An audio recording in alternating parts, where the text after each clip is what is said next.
आइए दोस्तों question number 8 देखते हैं, जो कि मई 23 में 5 नंबर के लिए पूछा गया था। कहते हैं अर्निंग प्राइस पर शेयर आपको गिवन है 10 रुपये, ईपीएस आपको डायरेक्टली गिवन है, पी रेशियो गिवन है 12.5%। अच्छा, पी रेशियो गिवन होता है तो के ही निकल जाता है। कैसे निकलता है सर? सीधी सी बात है, पी रेशियो का फॉर्मूला है 1/के। तो सर 1/12.5 करूँ तो मुझे के ही मिल सकता है, बिल्कुल मिल सकता है। 1/ जरा करिए 1/12.5 तो कितना है 0.08, मतलब कि 8% के ही आया। ये नॉलेज की बात है, पूछा है तो ठीक है, नहीं पूछा है तो भी ठीक है। नॉलेज की बातें हो गई, रिवीजन बेसिकली। कहता है रेट ऑफ रिटर्न आपको गिवन है, मतलब कि आर गिवन है 12%। मार्केट प्राइस पर शेयर, लेकिन एज पर वॉल्टर मॉडल, मतलब कि वॉल्टर मॉडल से आप जो पी निकालते हैं, प्राइस आपके पास में शेयर, वो आपको गिवन है 130। ठीक है सर। कहता है डिविडेंड पे आउट रेशियो आपसे पूछ रहा है। अच्छा, डिविडेंड पे आउट रेशियो पूछा है तो फिर आपको जो है कैलकुलेशन करनी पड़ेगी। अब यहाँ पे हिंट तो एक ही दे रखी है, मार्केट वैल्यू आपके पास में दे रखी है वोल्टर मॉडल्स के हिसाब से। और तुरंत मुझे दिमाग में वोल्टर मॉडल का फॉर्मूला याद आया, जहाँ पे डी आता है डीपीएस, डिविडेंड पर शेयर। अगर मैं वोल्टर मॉडल से डिविडेंड पर शेयर निकाल लूँ और डिवाइड बाई ईपीएस कर दूँ तो मुझे डिविडेंड पे आउट रेशियो मिल जाएगा। बिल्कुल हमने आगे ये क्वेश्चन करे वैसे ही। ठीक है, क्वेश्चन नंबर 2, 3 हमने आई थिंक करा, इसमें आपने करा था कि डिविडेंड पे आउट रेशियो इस तरीके से निकल सकता है। तो बस वही करने जा रहा हूँ। वोल्टर मॉडल का सबसे पहले फॉर्मूला पुट करा। ठीक है, कहते हैं डी की वैल्यू के अलावा सारी इन्फॉर्मेशन मुझे पता है। 130 पता है, ये पी की वैल्यू, ये 12% और 8% पता है। 8% निकालना आता है ना, 1/के ही कर दिया तो आपके पास में आंसर 8%। क्लियर है? तो ये चीज़ आपके पास में कहता है अर्निंग माइनस डिविडेंड। अर्निंग पता है 10 रुपये, ठीक है, डायरेक्टली गिवन है। और डी आपको वैल्यू नहीं पुट करनी, क्योंकि डी निकालना है हमारे को। तो ये आपके पास में हो जाएगा 0.08, इस तरफ मल्टीप्लाई हो जाएगा 10.4। ठीक है, 0.08 इस तरफ मल्टीप्लाई हो जाएगा 10.4 आ जाएगा। और इस साइड प्लस के पहले राइट साइड की चीज़ों को सोल्व करिए और आपके पास में आंसर आ जाएगा। और उसे सोल्व करेंगे तो आपको पता चलेगा कि डिविडेंड 9.2 आ जाएगा, ₹9.2 पर शेयर। ठीक है, पर शेयर।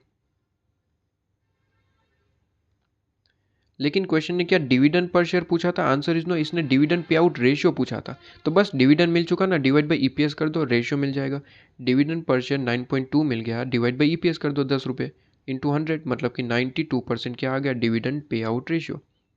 अच्छा, एक चीज़ नॉलेज की, कहते हैं डिविडेंड पे आउट रेशियो 92% है, तो बाकी का 8% क्या होगा sir? Retention ratio, retain earning होगा। सीधी सी बात है सर। ठीक है, 10 का 8% करो तो दो आपके पास में कितना आएगा? 10 रुपये का 8%। ठीक है, 0.8, तो 0.8 क्या होगा? 0.8 आपके पास में रिटेन अर्निंग होगी। ठीक है, तो ये चीज़ नॉलेज बेस्ड। कहता है दूसरा क्वेश्चन पूछा कि मार्केट प्राइस निकालिए एट ऑप्टिमम पे आउट रेशियो, आपके पास में optimum dividend pay out ratio के हिसाब से मार्केट वैल्यू निकालिए। ठीक है sir, optimum dividend pay out ratio सबसे पहले हमें डिसाइड करना पड़ेगा क्या होगा। तो कहते हैं सीधी सी बात है, देखिए आपके पास में रेट ऑफ रिटर्न 12% है, के ई कितना है? 8%। तो मुझे बताइए रेशियो आपके पास में क्या आपको डिविडेंड बांटना चाहिए या फिर नहीं? सीधी सी बात है सर, कंपनी का रेशियो 12% है, शेयर होल्डर 8% कमा रहे, ऑब्वियसली डिविडेंड नहीं बांटना चाहिए। तो optimum dividend pay out ratio क्या हो गया? 0। सीधी सी बात है। तो कहता है optimum dividend pay out ratio should be 0, because R जो है वो ज़्यादा है आपके पास में के ई से। ठीक है, आपके पास में ख़त्म। क्वेश्चन ने क्या पूछा था? क्वेश्चन ने पूछा मार्केट प्राइस निकालो, तो साथ ही साथ मार्केट प्राइस निकाल के दे देंगे। बस यही फॉर्मूला, वॉल्टर मॉडल का ही फॉर्मूला अप्लाई करेंगे, क्योंकि उसकी वैल्यू हमें पता है, उसकी हिंट आपके पास में। तो वॉल्टर मॉडल का फॉर्मूला पुट करेंगे, बस डिविडेंड की जगह 0 पुट कर देंगे, बाकी सारी value as it is put कर देंगे, आपको मार्केट प्राइस मिल जाएगी, काम खत्म। इसके बाद कहता है third point, third question, P ratio आपके पास में at which dividend policy will no effect on the price share. तो कहता है डिविडेंड पॉलिसी में कब इफेक्ट नहीं होगा? समरी नोट्स में लिखा है सेकंड नंबर का पॉइंट, कि जब के ई को इक्वल कर दो आर के, तब हम कह सकते हैं कि सर आपके पास में क्या है, डिविडेंड पॉलिसी को इफेक्ट नहीं है। ठीक है, यहाँ पे आप जो है प्रॉपर अगर लिखना चाहे तो प्रॉपर लिख लीजिए। कहता है एकदम प्रॉपर लिखवा देता हूँ कि सर के ई जो है अगर आर के इक्वल हो, at that time,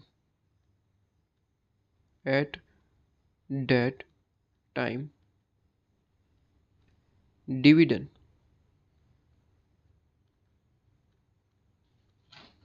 policy has no effect. Dividend policy को इफेक्ट नहीं पहुंचता जब के बन जाता है इक्वल के आर के। ठीक है, आर के इक्वल बन जाए तब हमारे पास में कोई इफेक्ट नहीं रहता। तो मुझे बताइए के ई कितना है 8% और आर कितना है 12%। अगर के ई को 12% ले लो, ठीक है, के ई को 12% कर दो, तो आपके पास में हम कहते हैं कि सर डिविडेंड पॉलिसी को कोई इफेक्ट नहीं है। इसने पूछा चलो के ई को 12% कर दिया, लेकिन उसने इसी के साथ पी रेशियो भी पूछ लिया, तो सीधी सी बात है के ई कितना हो गया 12%, तो 1/12% कर दो, ठीक है, तो आपके पास में आंसर आ जाएगा पी रेशियो 8.33, बस वही है। देखिए सबसे पहले तो हम यहाँ पे लिखेंगे कि अगर के ई जो है वो आर के इक्वल बन जाए तो हम कहते हैं डिविडेंड पॉलिसी में कोई इफेक्ट नहीं रहेगा। तो आर कितना है सर 12%, आर कितना है सर 12% आपके पास में, आर 12% है, तो सीधी सी बात है आर 12% है तो के ई को 12% बना दो।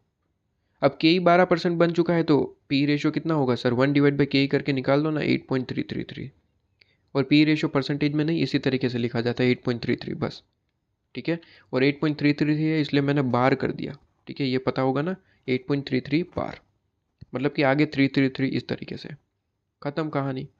इसके बाद कहता है कि मार्केट प्राइस निकालिए of the share at this P ratio, मतलब कि ये जो पी रेशो निकाला ना 8.333 उसके हिसाब से मार्केट प्राइस निकालिए, मतलब कि पी रेशो की मदद से मार्केट प्राइस निकालना है।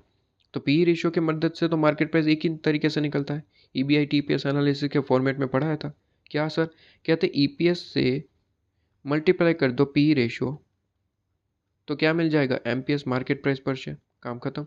ईपीएस कितना है सर 10 रुपये, ईपीएस 10 रुपये, अभी अभी ये निकाला 8.333, मल्टीप्लाई कर दो 10 इंटू 8.333, खत्म, मार्केट प्राइस निकल के आ जाएगा। तो कहते हैं 10 इंटू 8.333 83.33 रुपीज़, काम खत्म। क्लियर है। इसके बाद नेक्स्ट क्वेश्चन क्या पूछा है, कहते हैं लास्ट क्वेश्चन पूछा मार्केट प्राइस निकालिए of the share using dividend growth model, जिसे हम गॉर्डन मॉडल भी कहते हैं या फिर ग्रोथ मॉडल भी कहते हैं। तो गॉर्डन मॉडल से मार्केट प्राइस निकालने के लिए कहा गया, तो सिंपल है ना, मार्केट प्राइस गॉर्डन मॉडल का सबसे पहले फॉर्मूला पुट करिए, K is equal to D one divide by P zero plus G. कहता है डी वन तो निकाला अभी अभी सबसे पहले क्वेश्चन में ही 9.2, के ई कितना है 8% निकाल लिया हमने, 8% आपके पास में है के ई, ठीक है, क्योंकि के ई आपको पी रेशो क्वेश्चन में गिवन था ना, पी रेशो कितना था 12.5, तो 1/12.5 करा 8% के ई था, निकाला था हमने बेसिकली, तो 8% 0.08। और ग्रोथ कितना है तो क्वेश्चन में गिवन नहीं है, लेकिन निकाल सकते हैं, बिल्कुल निकाल सकते हैं, कैसे, बी इंटू आर करके, G is equal to B into R. B मतलब रिटेंशन रेशो, रिटेंशन रेशो कितना होगा, सीधी सी बात है, देखिए 92% मैंने याद करवाया था sir, 92% dividend pay out ratio है, तो 8% क्या होगा रिटेंशन रेशो, तो रिटेंशन रेशो 8% है। रेट ऑफ रिटर्न क्वेश्चन में गिवन है 12%, तो आपके पास में क्या निकल आएगा जी, ठीक है, जी निकला है, बस काम खत्म, आपके पास में यह आंसर आ गया, ठीक है, कि लो जी गॉर्डन मॉडल के हिसाब से आंसर, खत्म कहानी, ठीक है। तो ये क्वेश्चन भी आपके पास में खत्म, 5 नंबर में आया था, बड़ा क्वेश्चन है, ठीक है, लेकिन 5 नंबर में पूछा गया था May 23 में, ये क्वेश्चन बड़ा है, 5 नंबर के लिए सूटेबल नहीं है, लेकिन पूछ लिया, ठीक है। ये बेसिकली पूछा जाना चाहिए था 8 नंबर के लिए, लेकिन 5 नंबर में पूछा, ताकि आप ज़्यादा कैलकुलेशन करें, आपका पेपर छूट जाए, लेकिन अगर राइटिंग प्रैक्टिस आपके पास में प्रॉपर है तो कर सकते हैं, ठीक है, कोई दिक्कत नहीं आने वाली। इसके बाद 2 नए क्वेश्चन मैंने डाले, नवंबर 23 के क्वेश्चन है, तो ये क्वेश्चन भी हम आपके पास में नेक्स्ट में करेंगे।